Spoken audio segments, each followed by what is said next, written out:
Kama Waadventista wa Sabato, chimbuko letu ni katika vuguvugu la marejeo ya pili ya Bwana wetu Yesu Kristo lililokuwa na kilele chake mnamo mwaka 1844.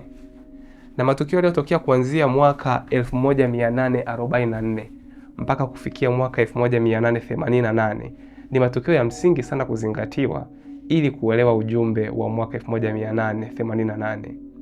Leo tutakuwa tukiangazia miaka ya awali pamoja nami Joseph Kambuga.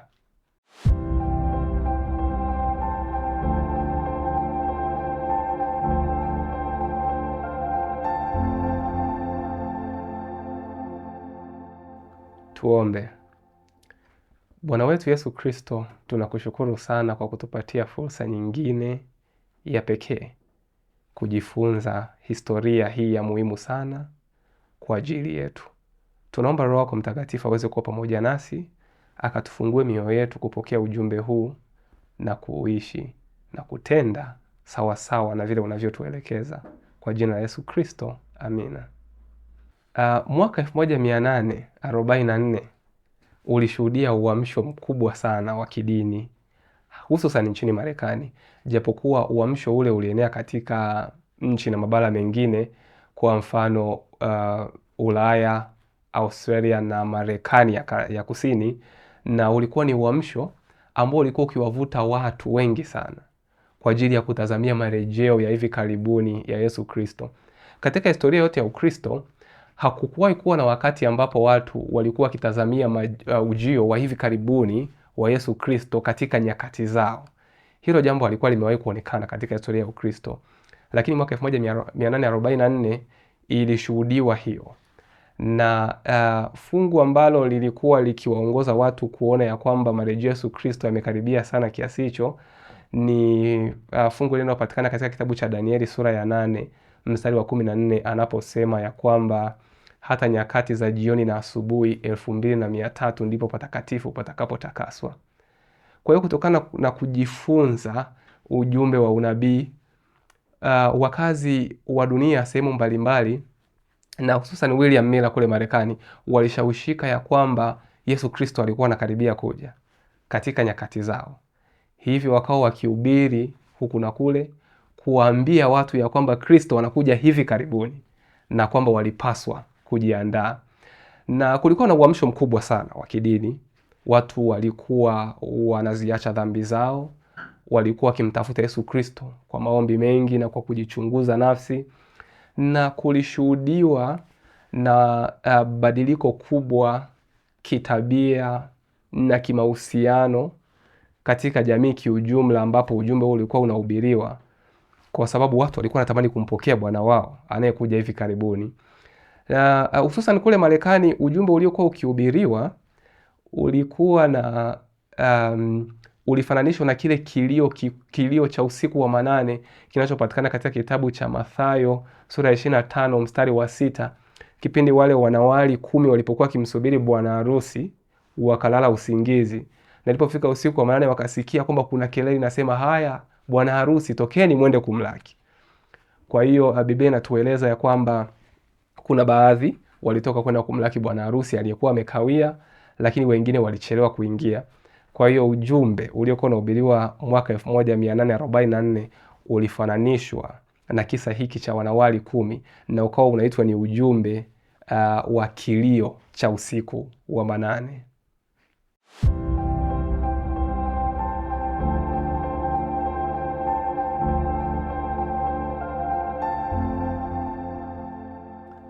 Sasa uhalisia ni kwamba Yesu Kristo hakuja mwaka ule, mwaka 1844, na ndio maana mpaka leo bado tuko katika sayari hii. Ukweli ni kwamba unabii waliojifunza watu wale waliokuwa kihubiri marejeo Yesu Kristo ulikuwa ni unabii ambao hawakukosea katika kufasiri kuhusiana na swala la wakati, lakini kuhusiana na swala la tukio ndipo walipokuwa wamekosea. Kwa hiyo unabii ule wa Danieli sura ya 8 mstari wa 14 ulikuwa kweli ukizungumzia mwaka 1844, lakini ulikuwa uzungumzi tukio la marejeo ya pili ya Bwana wetu Yesu Kristo. Badala yake ulikuwa ukizungumza kuhusiana na Yesu Kristo kuhamisha huduma yake kutoka katika chumba cha kwanza cha patakatifu pa mbinguni kwenda katika kile chumba cha pili. Hapo ndipo wale watu walikosea katika kufasiri unabii huo. Sasa baada ya kukatishwa tamaa kiasi hicho kumsubiri Bwana wao Yesu Kristo na Bwana wao kutokea, wako baadhi ambao waliacha imani, lakini wako baadhi ambao waliendelea kuchunguza maandiko wapate kujua ni wapi tulikosea katika kufafanua mambo haya mpaka tukaishia kukatishwa tamaa kiasi hiki. Na Mungu kwa uaminifu wake hakuwaacha watu wao, kama ambavyo hata mwache yote yule anayemjia. Kutokana na kuendelea kujifunza maandiko, yapo mambo mengi sana ambayo Mungu aliendelea kuwaongoza katika kujifunza. Aliendelea kuwaongoza na kuwapatia jumbe mbalimbali. Sasa zilikuwepo jumbe nyingi sana za muhimu. Kwa mfano, ujumbe wa uhusiano kati ya hekalu la mbinguni na hukumu ya upelelezi. Kulikuwa kuna ujumbe wa umuhimu wa jumbe za malaika watatu wale wanaweza katika kitabu cha Ufunuo sura ya 14, na kulikuwa hasa na ujumbe wa umuhimu wa amri za Mungu, kwa maana kipindi kile watu wengi sana walikuwa wameacha kuzingatia amri 10 za Mungu. Na amri mojawapo ambayo ilikuwa na mkazo sana ya kwamba ilikuwa ikikosewa mno, ilikuwa ni amri ambayo haizingatiwi na wengi, ilikuwa ni ile amri ya 4 inayotukumbusha kuzingatia pumziko la siku ile ya 7, siku ya Sabato ya Bwana. Baada ya kutambua mambo hayo, jamii ya kidini ya wale ambao walishikilia imani baada ya kukatishwa tamaa, hatimaye walianza kuwa wakishiriki ibada za pamoja katika siku ya 7. Kufikia mwaka 1848 kulikuwa kuna conference kama 6 hadi 9 hivi katika New York na New England kule Marekani, ambazo zilikuwa zikikutana na kusali kwa pamoja katika siku ya 7, siku ya Sabato, yani siku ya Jumamosi katika majina ya siku za leo. Na Sabato pia ilikuwa ni namna ya kuwakusanya pamoja, kwa sababu ilikuwa kuna vikundi mbalimbali vilivyotokana na vuguvugu lile la marejeo ya mara ya pili ya Bwana wetu Yesu Kristo. Lakini kwa wale ambao walikuwa wameshikilia ujumbe huo na jumbe zile nyingine, walikuwa kikutana kwa pamoja ili wasaidia kuwashikilia pamoja ili wasiweze kujitenga na kuwa na mafundisho ambayo yangewapeleka katika upotevu. Utambuzi wa kweli hizi za msingi ulileta wajibu mpya.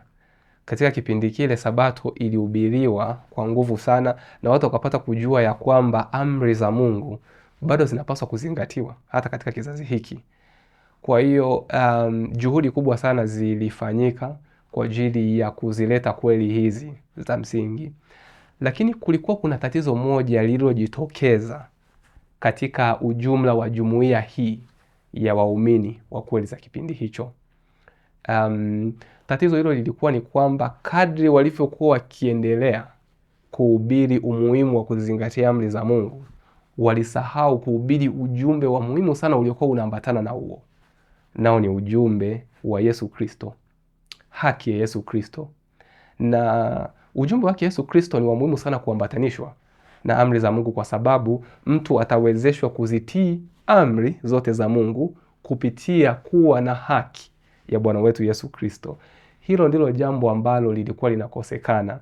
Kwa hiyo ujumbe uliishia kuwa mkavu na uliojikita katika hoja sahihi tu na ujumbe wa kimabishano. Katika kipindi hicho Ellen White aliongozwa na Mungu kuandikia kanisa maneno yafuatayo. Alisema ya kwamba wengi wamepoteza mengi kwa kutofungua macho yao ili waone mambo ya ajabu kutoka katika sheria ya Mungu. Kwa upande mmoja, wanadini wameitenganisha sheria na Injili, wakati sisi kwa upande mwingine tumefanya jambo hilo hilo kwa namna tofauti. Hatujainua mbele ya watu haki ya Kristo na umuhimu wa mpango wake mkuu wa ukombozi kikamilifu. Tumemwacha Kristo na upendo wake usiopimika, tukaleta nadharia na mantiki na kuhubiri masomo ya kimabishano. Hili ndilo lilokuwa tatizo katika ujumbe uliokuwa unahubiriwa katika kipindi hicho. Na hivyo kulikuwa kuna hitaji kubwa sana la matengenezo katika namna ambavyo ujumbe ulikuwa ukihubiriwa.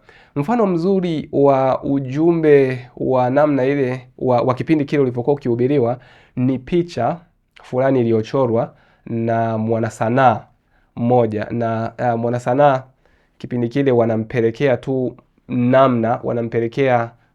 wazo zima la picha linavyopaswa kuwa, naye ataichora vile ambavyo walikusudia.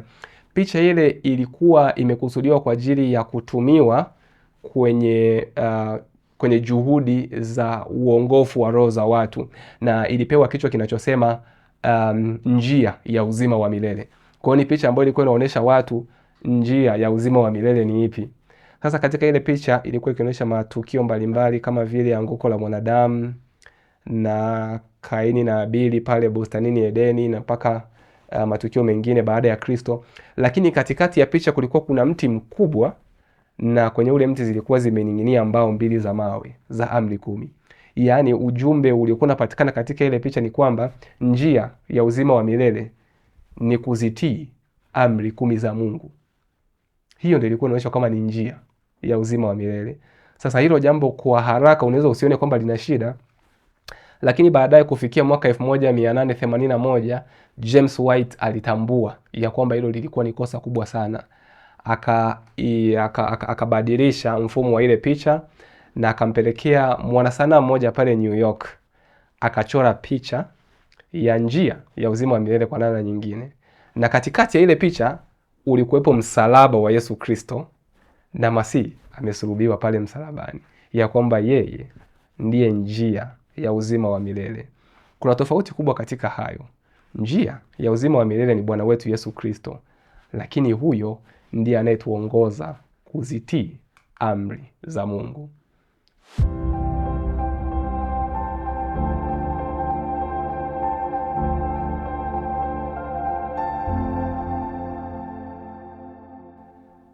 Sasa James White hakuishia tu kwenye juhudi zake kuonekana katika kubadilisha ile picha, lakini baadhi ya waasisi mbalimbali ambao walimuona James White katika miaka yake ya mwisho ya maisha yake walitambua kwamba Mungu alikuwa akifanya kazi ya ajabu sana katika kumuongoza kutambua umuhimu wa kuwa kama Kristo. D.M. Kenwright akizungumza kuhusiana na nyakati za mwisho alizozipata pamoja na James White alisema kwamba katika safari zetu pamoja, mara kwa mara alizungumza juu ya makosa aliyodhani kuwa alikuwa ameyafanya katika maisha yake.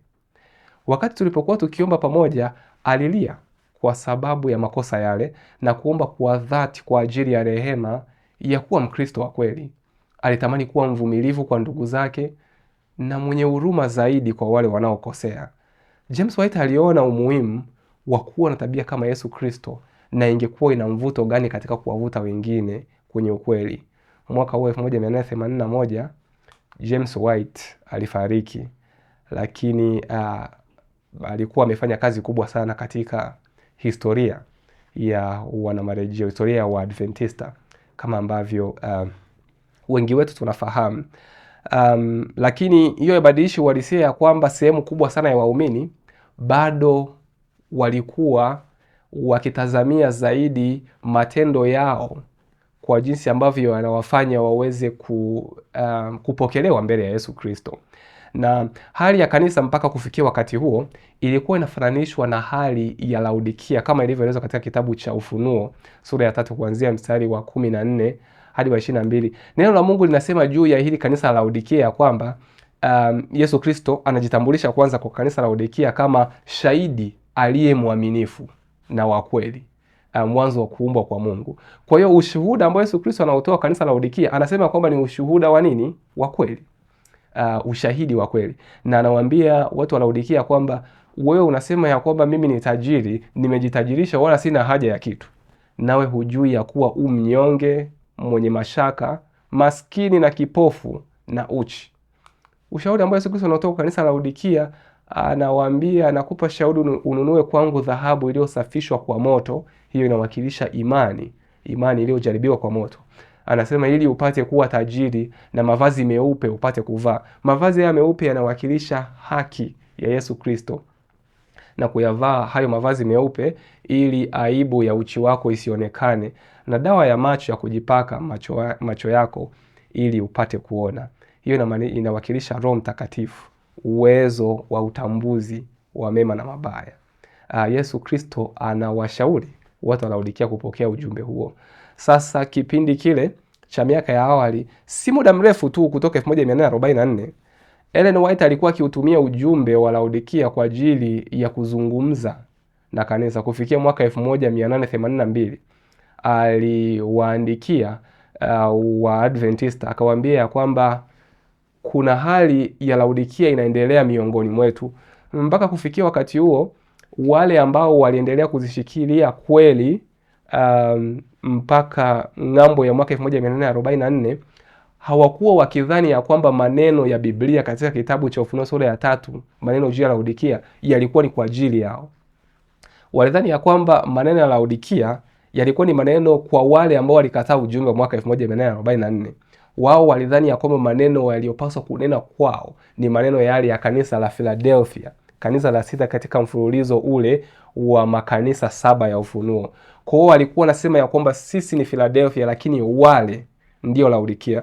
Lakini ujumbe huu ulipoanza kuhubiriwa kwao, ndipo akatambua ya kwamba ulikuwa ni ujumbe kwa ajili ya masalio waliokuwa wanaishi ng'ambo ya 1844 na ambao walikuwa wameupokea ule ukweli. Sasa Ellen White akizungumza kuhusiana na ujumbe, kuhusiana na nyakati za mwisho na kule kutikiswa kutakako waondoa wengine kanisani na kuwaleta wengine kanisani, Mungu alimuonyesha njozi, na katika njozi hiyo, kuhusiana na njozi hiyo aliandika namna hii. Anasema kwamba niliuliza maana ya kule kutikiswa niliko kuona, na nikaonyesha kwamba kungesababishwa na ujumbe wa moja kwa moja unaoletwa na ushauri wa shahidi wa kweli kwa Laodikia.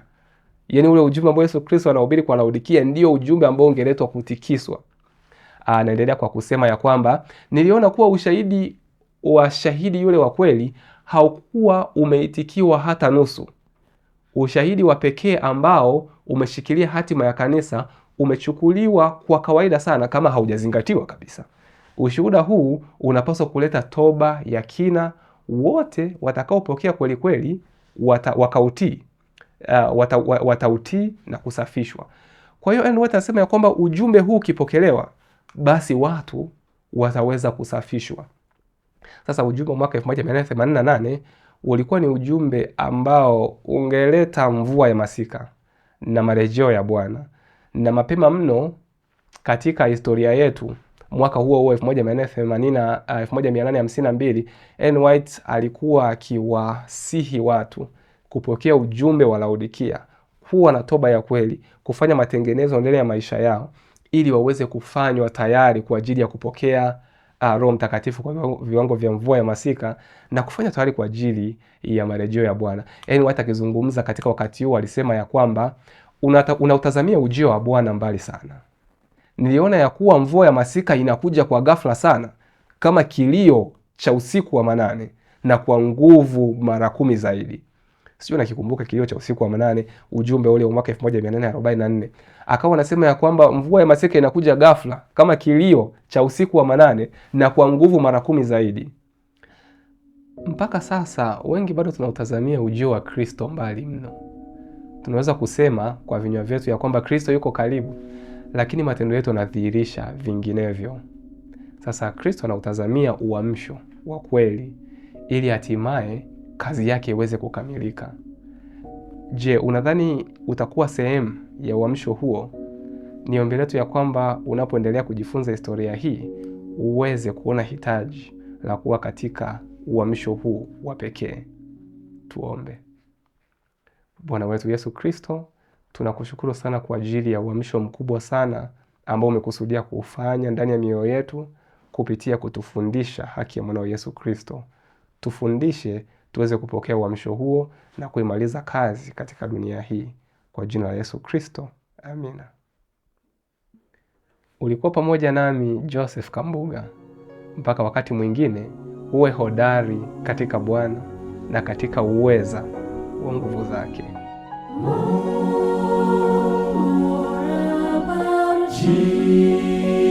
Jesus, more